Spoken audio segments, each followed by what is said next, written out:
So welcome back, everybody, to The Climb. I just want to say I really appreciate the support that y'all have given me this first month. We've got 1.7K views just in the first month, 30 subscribers. I just really appreciate all the support. It means a lot. And episode 5, we got a great guest on, history teacher, great preacher. Uh-oh. My man, Dr. David Woods, everybody. Oh, wow. Boom. Well, I appreciate that, Jay. Of It's course. a pleasure to be on the show. You guys got a lot of fans already, huh? Getting a little bit of a following, yeah. I like that. Good for you. For sure. So I just want to we're just gonna like start out with some intro questions, and then we'll just develop the conversation, see how that's gonna go. Sounds good. So like, what impacts did Christianity have on you as a youth? Ooh, as a youth. So I grew up in a Christian family. I grew up going to church every Sunday. So I would say in general, I probably feel like I've known the Lord since I can remember. I don't have any like dramatic testimony. The Lord was always real. He was always around, always in my kind of world. So that kind of was pretty steady probably most of my growing up.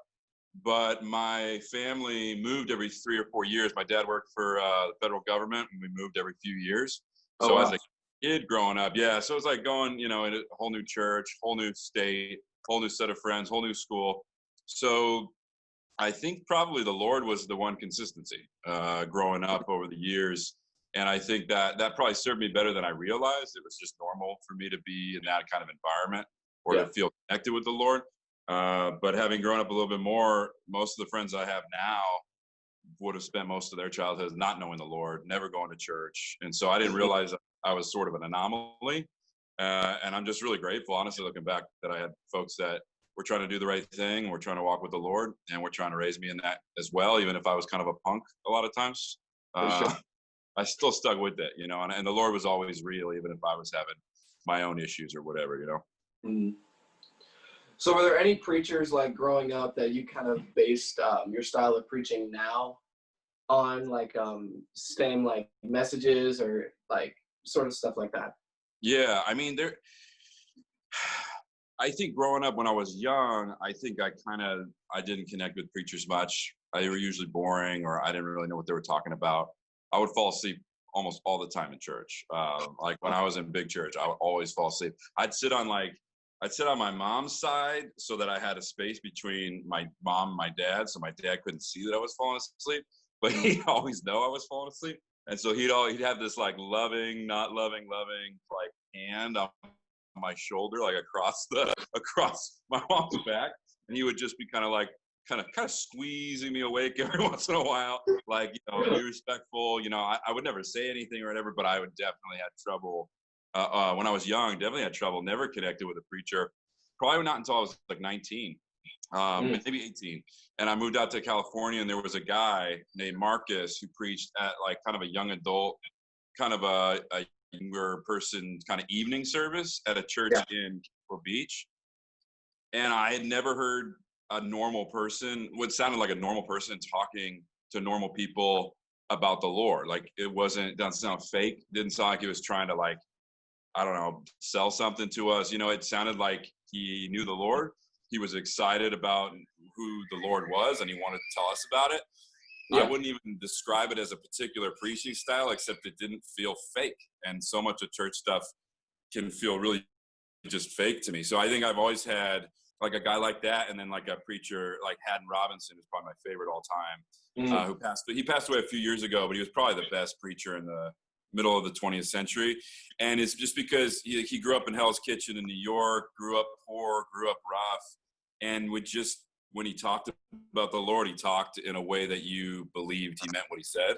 And he wasn't trying to pull anything. He wasn't trying to sell anything. He wasn't trying to make himself sound cool. Like there was no nonsense. It was just compelling. It was intelligent, but it was like an honest person talking to people in an honest way. So I think that always had a big impact on me. For sure. And kind of like when you first started, what's kind of a key moment you noticed where you're like, oh, I want to do this? Yeah, that's a good question. So I would have been 19, And I had started to teach a Bible study because somebody at the church had asked me to teach this Bible study. I was enjoying the Bible study, but then the first time I ever preached in front of people, like in front of more than the Bible study, I think that was probably it. I don't think it was very good. I had to preach on a really heavy passage where Jesus says, "Blessed are those who mourn, for they will be comforted." So like, it was kind of like thrown into the deep end, like, go right into the heavy stuff. But I remember, even though, again, if I'm sure if I heard it now, there's no recording, thank God, but I'm sure if I heard it now, I'd be like cringing the whole time. But I remember I preached on that, and there was a girl, so this is in South County. So there was a girl who had been, I think a few months before, she had been shot in like a drug deal that had gone wrong in Dana Point. And she'd been paralyzed from the waist down. She was in a chair. And she had occasionally come to that church, you know, off and on over maybe the months or the years. But I think that was the first time I saw her back after the shooting thing. And so she was there the night I preached, and there was it was a big thing. It was like, there's like hundreds of kids, you know, hundreds of young people. So it was definitely the biggest thing I'd ever been at as a speaker or preacher. But it was also like my first official sermon. I kind of thought it might have gone not well, but because it was so heavy. But then after the service, she literally like rolled her chair up to me and was like, "Thank you for telling me about the Lord being there for people like me, you know, people who were suffering like that." Yeah. And that was kind of it. It was like, I kind of got exactly bumps. Yeah. It was like truth and reality in someone's life who had just been through hell and was like paralyzed. She was like 20 years old. She was like 21, and she was good. They were saying she wasn't going to walk the rest of her life. It was like really unexpected, really dramatic, but she wasn't like, "Thanks for being cool. Thanks for being funny." She was like, "Thanks for telling me about the Lord. Thanks for like pointing me to a place where I could be comforted and have hope." And it wasn't about me, and it didn't feel like it was about me. And it felt like the Lord. It felt like that's what the word can do. It can really bring someone hope who doesn't have it. So I think that was probably it, because it was just real. And it wasn't about how well I had done or not done. It was just the power of the word, you know? For sure. And I just kind of have a general question for you. So how does somebody become a preacher?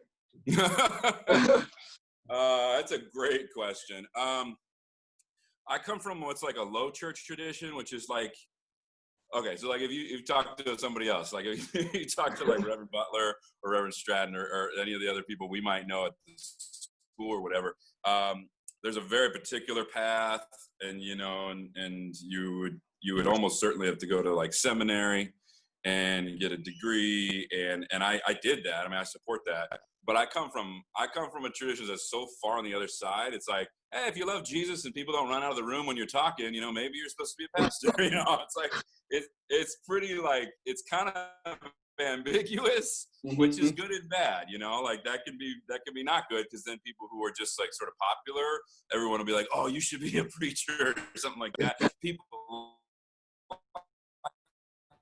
you, that's terrible, right? Like you never chapter 3 that you're going to be judged more strictly than the average Christian because of the responsibility of it. So I think, even though I grew up in the sort of let's just see what happens thing, I think the Lord kind of walked me through opportunities where I was teaching and people were responding not to me but to the word. And I think that kind of was like breadcrumbs. It was like, okay, I'm not boring people to death. They're not leaving, but they're also not just like wanting to be in some cool club. You know, it was like they were responding to the word.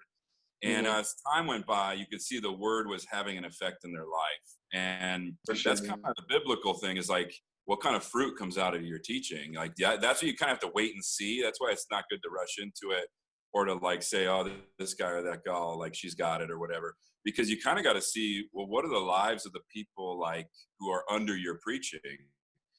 It takes a little time to see that, but I feel like the Lord led me like a little bit at a time to say, okay, this is good. Keep going. He kept opening a door, closing a different one, turning me a little bit.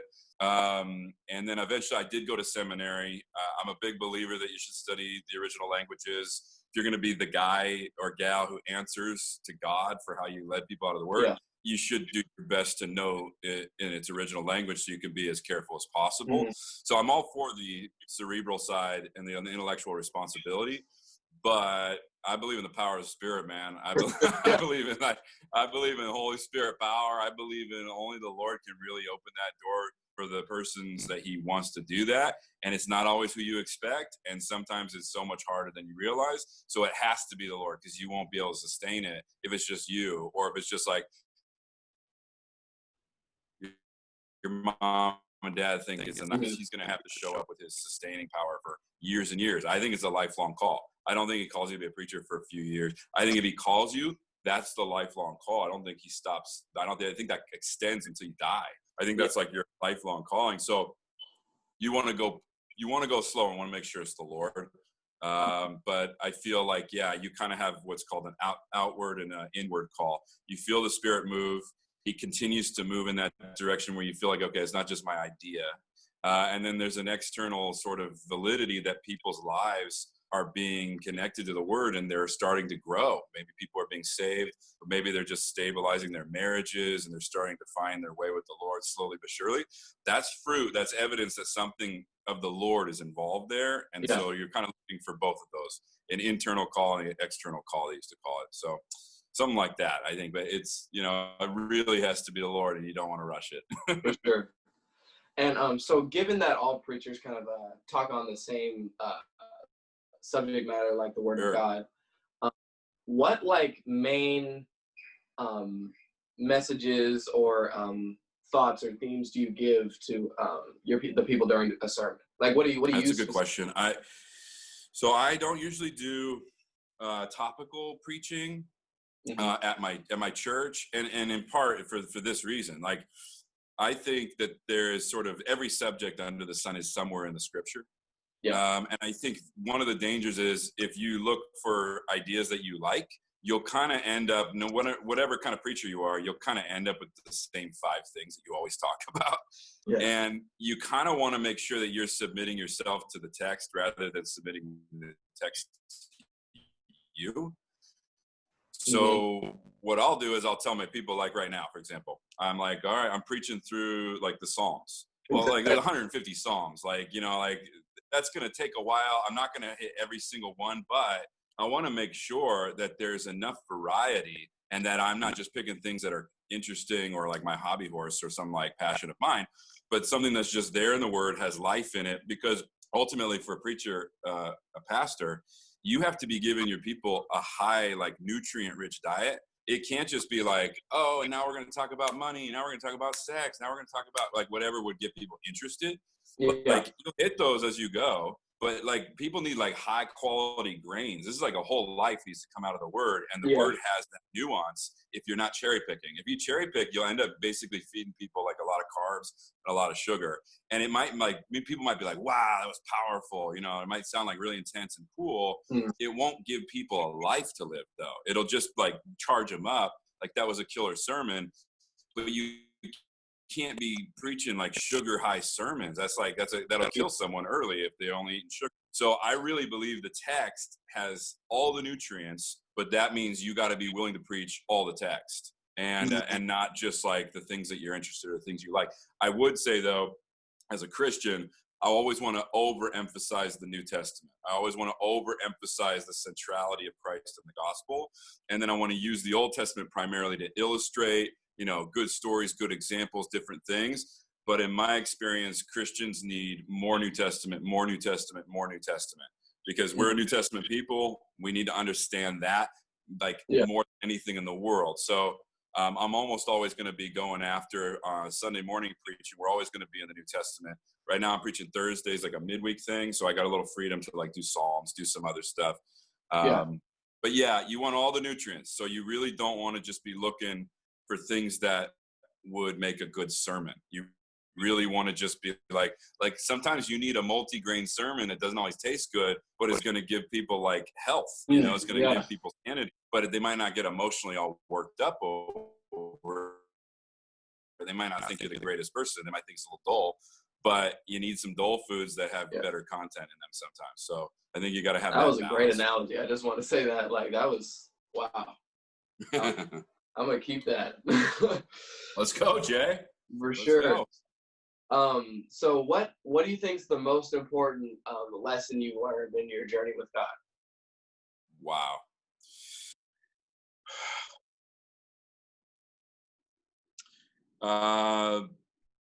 That I'm not that cool.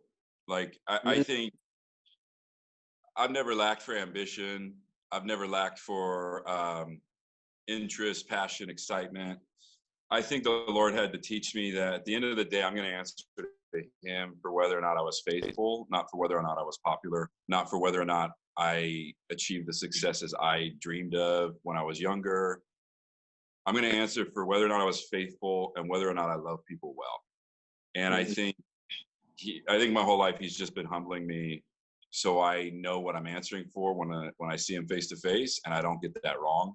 And I don't try to point and say, well, look at all the people who thought that was a really good sermon.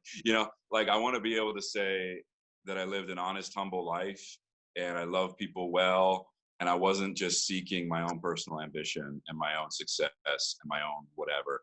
And I think he's been teaching me that since I was probably about 6, because I've always wanted to be the best. I've always wanted to,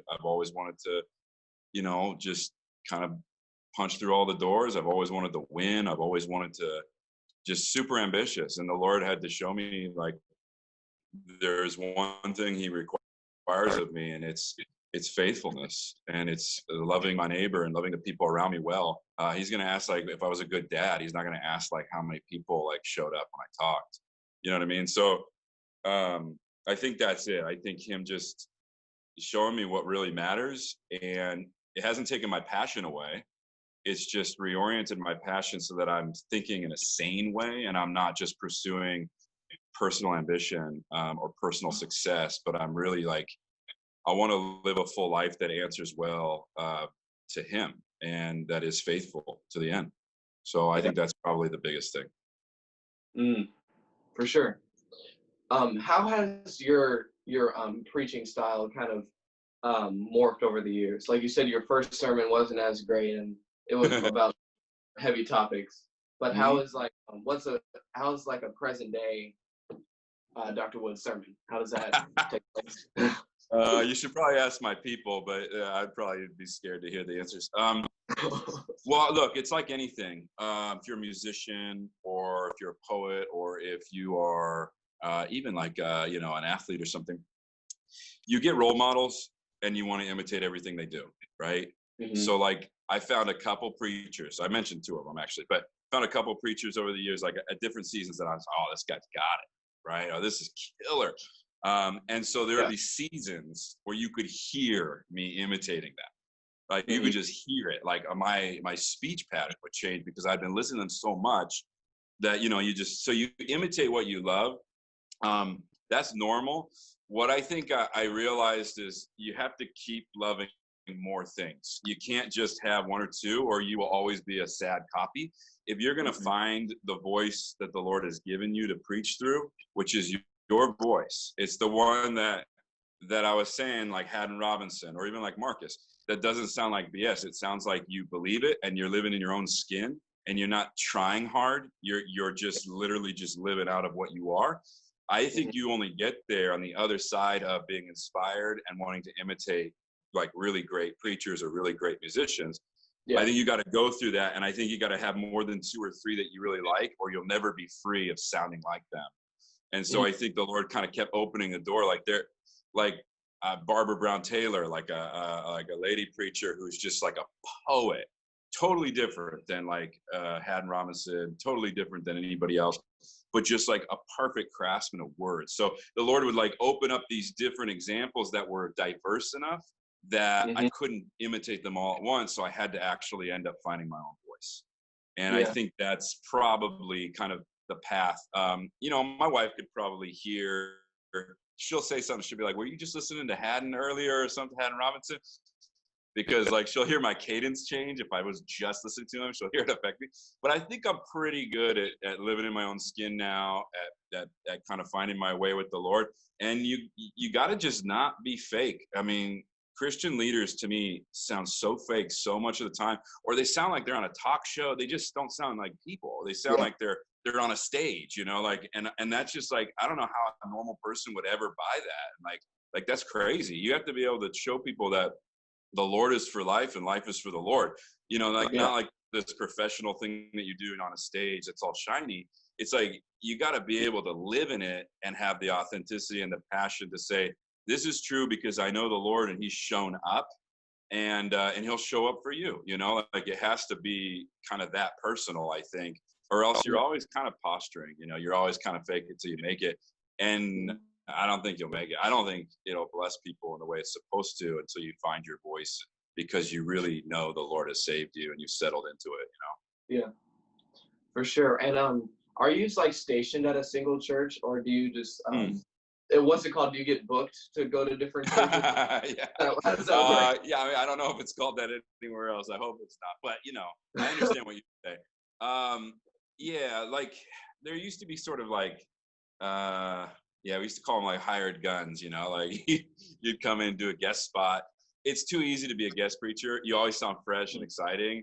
And that's that's totally deceptive, right? So you would always be popular if you were just being a guest preacher.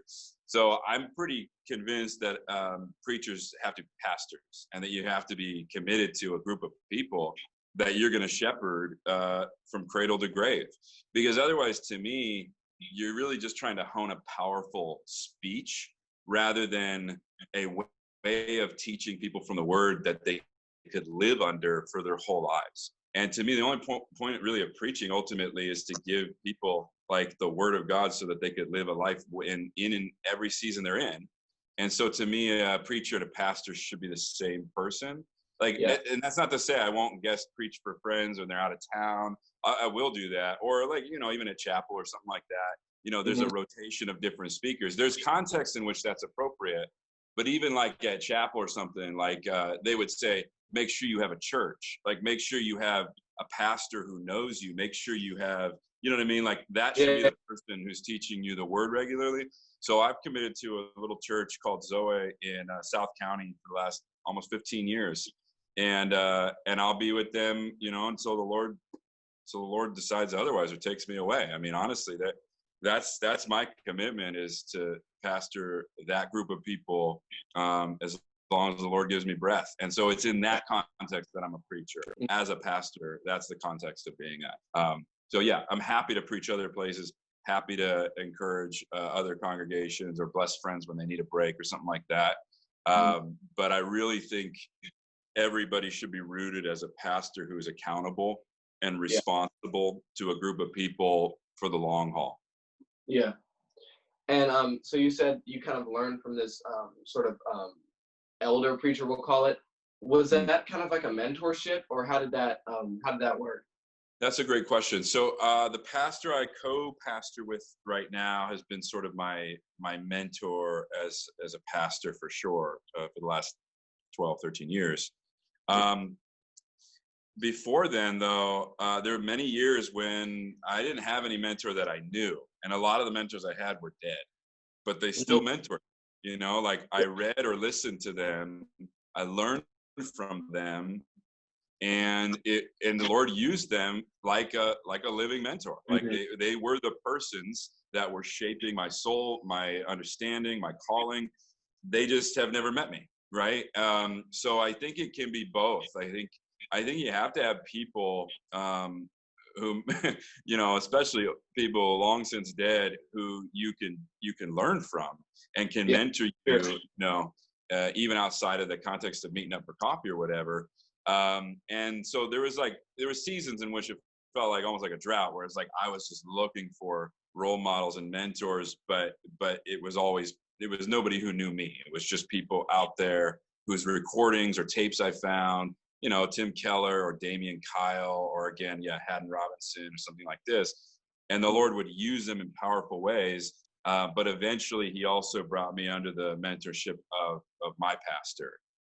And I think there's a combo there where you don't have to be limited, but I think you need a face-to-face thing. Yeah. And then I think you should be able to have mentors from history and mentors who you may only meet in heaven. So I think you use both.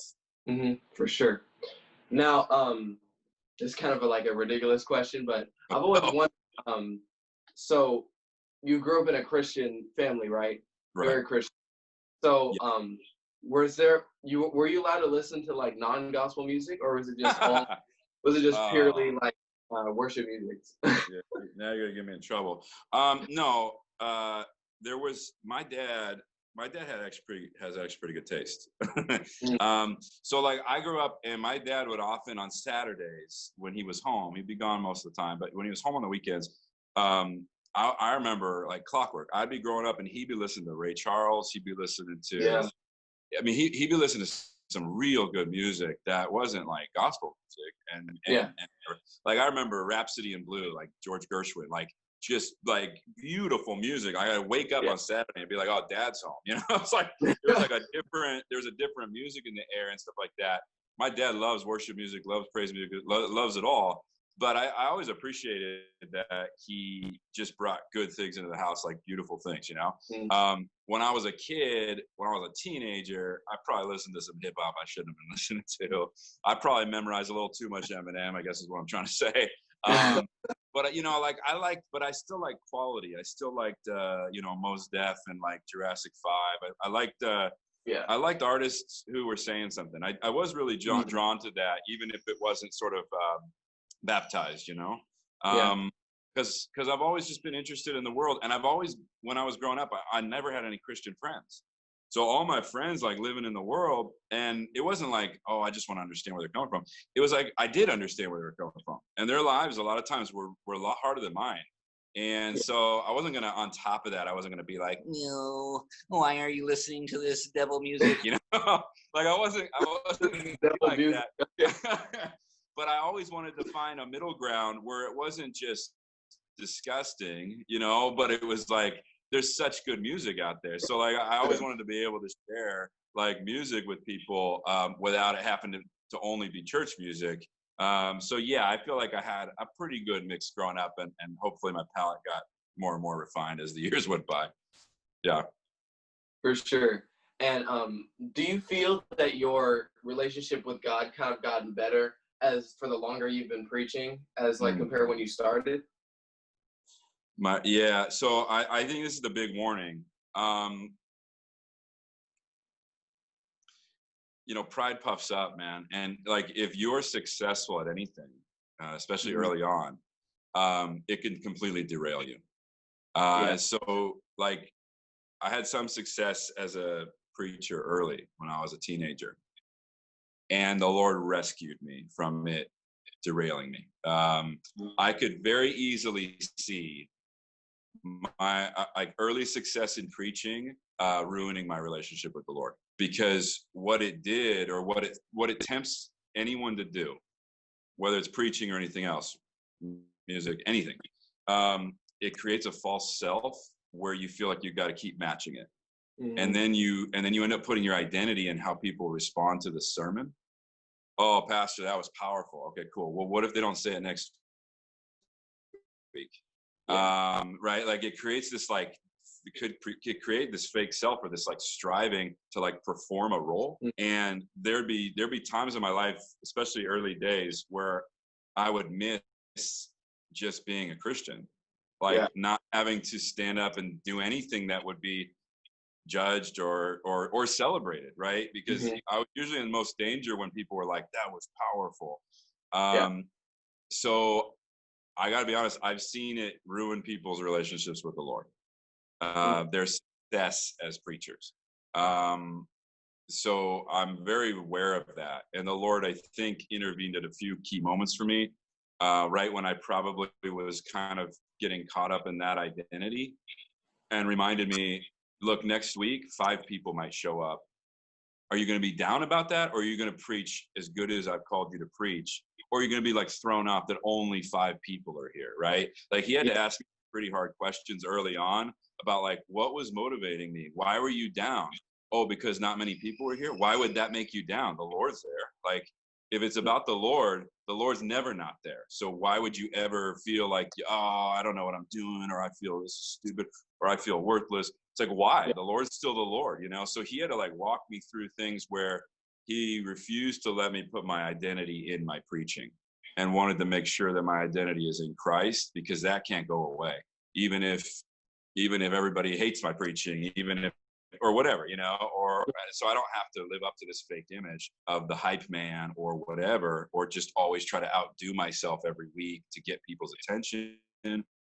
I am like settled in the Lord. And from that place, I want to preach from that place where I'm not trying to prove anything, and I don't want to impress anyone. I want to honor the Lord, and I want to tell the truth so that people can be connected to Jesus and be saved. That sounds a little pious at the end there, but I guess I'm saying I've seen success in ministry ruin people's relationship with God. And I don't want to be another statistic of a guy who got burned out, or a guy who fell into sin and had this weird double life and all the, you know, like, I don't want to be another statistic. I want to just be a regular dude who Jesus saved. And so I owe everybody I meet the good news, like Paul says, because I've been given it and I didn't earn it. And I'm a piece of garbage half the time. And it's an incredible thing that I'm saved. And so as long as he allows me, I want to keep telling people how they can be saved and live a life that honors him. So yeah, it's a struggle though. And you got to be real, or you will lose your way, especially if you're good, especially if you're successful. Yeah. Mm-hmm. So in what specific ways have you changed your preaching? Like, was it a different like cadence when you talked, or was it a different theme of messages? How did that kind of work out? Repeat the question. Sorry.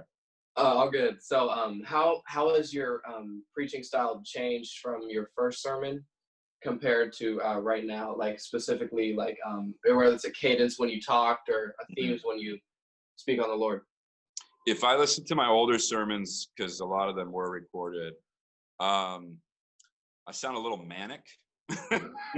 I sound like a hyperactive sort of ADD, maybe on something, but really excited about it. Like I sound a little crazy. Yeah. I like what I'm saying, but the way I'm saying it, and here's the thing, like, I don't think it was bad for that season, because I had a desperation in my tone that is not there now. Like, I'm much more settled as a human, as a man. I have a family, right? And the Lord, I think, works different tones into your speaking over the years. So when I was young and it was really raw, like, I was desperate. Like, every sermon, it was like we were either going to be saved or damned, and I had to give everything I had, and I was going to go home and collapse when it was done. Now I feel like I'm more stable just as a personality. My wife misses the crazy guy sometimes. She's like, man, I remember that, like that, because it made you feel like, oh man, I better show up for the Lord right now, or this is all going away. You know, it was like, it was always decision time, you know, when I was young. So I don't want to lose that, because I think that was actually something the Lord had for me, even if it makes me cringe a little bit. I would say now I would be much more selective, much more measured in the words that I'm choosing. Whereas in the older version, or the younger version of me, I guess, I would be basically improvising. Like, I would be much more like, it would sound like I was riffing, like a stand-up got the mic and had a topic, and I'm just gonna riff on this topic a little bit. Yeah. That's what it sounded like. I mean, I had prepared, so it wasn't so sloppy, but that's what it sounded like. And I think now my goal is to always get like more fine-tuned, more crafted, more like just more patiently dialed in. If you can say something really, really well, people will remember it, you know, as much as anything in the world. If you can say it really well, or if you can illustrate it. I think one of the hardest things that for a preacher is to find the right illustration for something. But if you find the right illustration, like there was an illustration I think John Edwards used back in the day, a couple hundred years ago. But it was like, it had something to do with like, you can no more stop this thing that God wants to happen than like a spider web can stop a boulder flying through it. You know, and it was just like this perfect, it's like a line, like it's the sentence. but like you picture a spider web, you picture a boulder, and you can feel in the illustration the immensity of God's power to bring about whatever he wants to bring about in your life. For sure, right? yeah. Like, so things like that, where it's a little more poetic, it's like fine crafting that perfect illustration or that perfect example of something. I think that's it. It's more like, wine gets better as it ages because you can usually detect different flavors and notes. It's more subtle. So I think that's the season that I'm hopefully heading into more and more is just getting not better per se, but getting more subtle, getting more precise, getting more careful. But still, like, the Lord hits me sometimes, and I sound like a 19-year-old who's telling everyone they got to give their life to Jesus tonight. so I don't want to lose the variety. Honestly, I really just I just noticed different things over the years will kind of settle me out a little bit, in different ways than when I was young. Yeah. So it's more of a story now compared to like a discussion then? I would say it was like I don't know. It was like more of like a slam poetry, like rant, like it was. Whereas now I'm more aware of my people. I'm more aware of like the difficulties of life. I'm more aware of how hard it is. Like, here's the thing, Jay. I'm around a lot of Christians these days, and it's really hard for people to walk with the Lord. Yeah. Like, and I don't care how old they are. As they get older, it gets harder. So I think I just have a lot more sensitivity or a lot more love for how difficult everyone's life actually is. Yeah. Like, I don't care who you're talking to. Ask enough questions, you're gonna get to something that's really hard. And I think because I'm in the long haul, I'm in the game, for the long haul. So I'm thinking like, all right, what does this person need tonight? That might help them 5 years from now.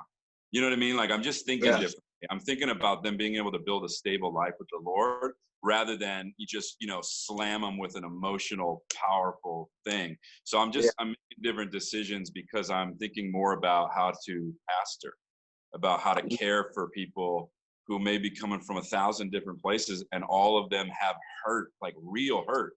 And being able to help them have the tools from the Word and the power of the Spirit to build an honest life no matter where they're coming from. Like, there's a season in which I realized all my illustrations were like very like stereotypically guy illustrations about sports.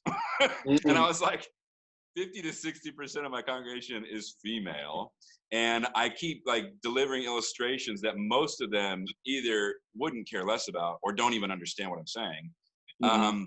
And so it was like learning how to like think about other people who aren't a guy my age, like getting outside of yourself and like speaking to people who might be in their 80s or might be, just different gender, different type of background, different parents, different homes, single mom, whatever it is. Like they need the same kind of care and stuff in the sermon. They need to have an illustration of a woman of faith that they could connect to in the same way I might easily connect to, a strong masculine figure or something like that.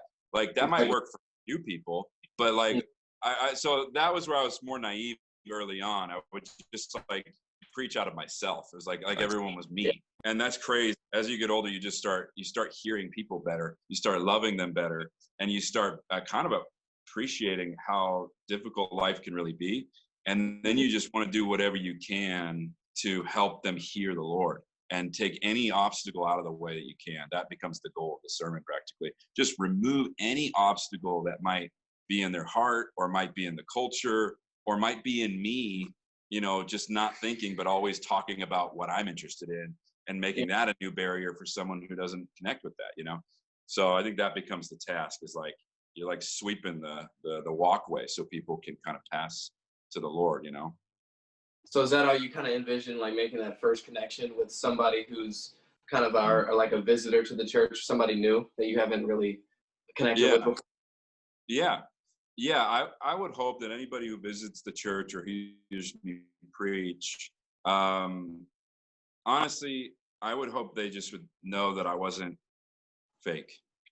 Because I've heard guys and gals that are great preachers, and I don't believe anything they're saying. Even if I know what they're technically saying is true. It's like I wouldn't trust them with anything. Like you could tell, like it's a performance. So my hope is that if anybody heard my preaching or came to my church, everyone's got barriers, everyone's got walls. It takes a while to bring them down. The Spirit's ultimately the one who really can do that. But I would hope they would say, okay, look, it's like Ben Franklin. This is an old kind of quote. Ben Franklin, not a Christian at all, right? But kites, keys, inventions, bifocals, cool stuff. George Whitefield, this famous evangelist, was in town. Ben Franklin loved to hear Whitefield preach, and people would see Ben Franklin going across the field. Whitefield would preach open air, preaching thousands of people, like unbelievable stuff. And people would be like, why are you going to hear Whitefield? You don't believe anything he's saying. He's like, no, I don't, but he does. Yeah. Like, you know what I mean? Like I would want people to think, okay, this guy isn't fake and he really believes what he's saying. He's not performing something. He really believes everything he's saying about the Lord, that this is true. And that I can at least start there, where he really believes what he's saying and he's not fake. So maybe I could sit down with him for a cup of coffee and be real with him, and we could go from there. Like that would be the big win to me for a visitor. Yeah, for sure. Thank you. I really appreciate this. This was a good one. Like this was a great conversation. I really appreciate this from you. Thanks, Jay. Yeah, of course. And I think we're done. Thank you for watching The Climb, everybody. I'll see y'all soon. The Climb with Jaelin is hosted by Jaelin Morris-Orchen, produced by Mitch Bahnsen, and the music is done by Bowden Ford. For business inquiries, please contact us at theclimbwithj@gmail.com. That's theclimbwithjae@gmail.com. Thank you for listening.